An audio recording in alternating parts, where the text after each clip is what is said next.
Hello friends, ഇങ്ങനെയൊരു neck pattern വരുവാണെങ്കിൽ എങ്ങനെ സ്റ്റിച്ച് ചെയ്യാമെന്നാണ് ഞാൻ ഇന്നത്തെ വീഡിയോയിൽ കാണിക്കുന്നത്. അപ്പോൾ ഞാൻ ഈ മെയിൻ ക്ലോത്തിലാണ് ആദ്യം നെക്ക് കട്ട് ചെയ്യാൻ പോകുന്നത്. മുകളിൽ ഇപ്പം ക്ലോത്ത് കൂടുതലുണ്ട്, അപ്പോൾ ഞാൻ നെക്കിൻ്റെ ഇറക്കം നോക്കിയിട്ട് ഈ ഭാഗത്താണ് ഷോൾഡർ മാർക്ക് ചെയ്തിരിക്കുന്നത്. അപ്പം ഞാൻ ഈ ക്ലോത്തിൽ തന്നെ നെക്കിൻ്റെ ഷേപ്പ് വരച്ച ശേഷം നെക്ക് കട്ട് ചെയ്തെടുക്കാൻ പോവാണ്. ഒരു 1/2 ഇഞ്ച് തയ്യൽത്തുമ്പ് വിട്ട ശേഷം ഞാൻ ഇതേ ഷേപ്പിലാണ് നെക്ക് കട്ട് ചെയ്തെടുത്തിരിക്കുന്നത്. കാരണം നമുക്ക് ഈ എംബ്രോയ്ഡറി ഡിസൈൻ ഒന്നും പോകാൻ പാടില്ലാതെ നെക്ക് സ്റ്റിച്ച് ചെയ്തെടുക്കണം.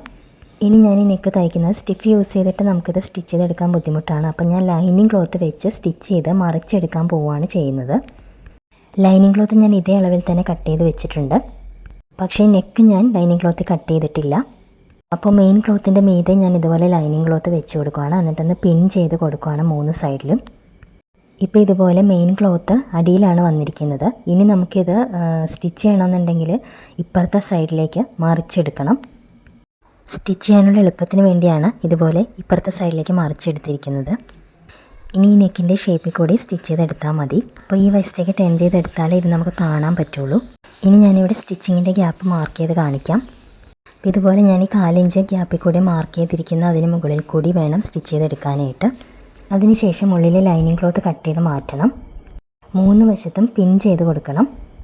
മെയിൻ ക്ലോത്ത് ലൈനിങ്ങും കൂടെ ചേർത്ത് വേണം പിൻ ചെയ്ത് കൊടുക്കാൻ.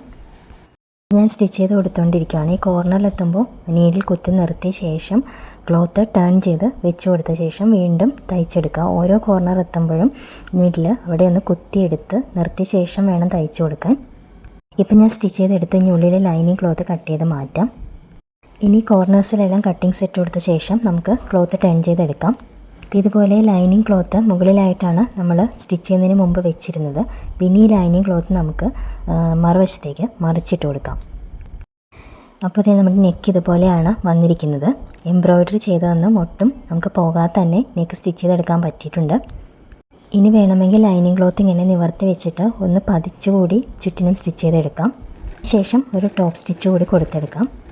ഇപ്പോൾ നീറ്റായിട്ട് കിട്ടിയിട്ടുണ്ട്. അപ്പോൾ ഇതുപോലത്തെ ഡിസൈനുള്ള ക്ലോത്തൊക്കെ വരുമ്പോൾ നിങ്ങൾക്കും ഇതേ മെത്തേഡിൽ സ്റ്റിച്ച് ചെയ്യാവുന്നതാണ്. വീഡിയോ ഇഷ്ടമായ ലൈക്ക് ചെയ്യാനും കമൻറ്റ് ചെയ്യാനും ഷെയർ ചെയ്യാനും മറക്കരുത്.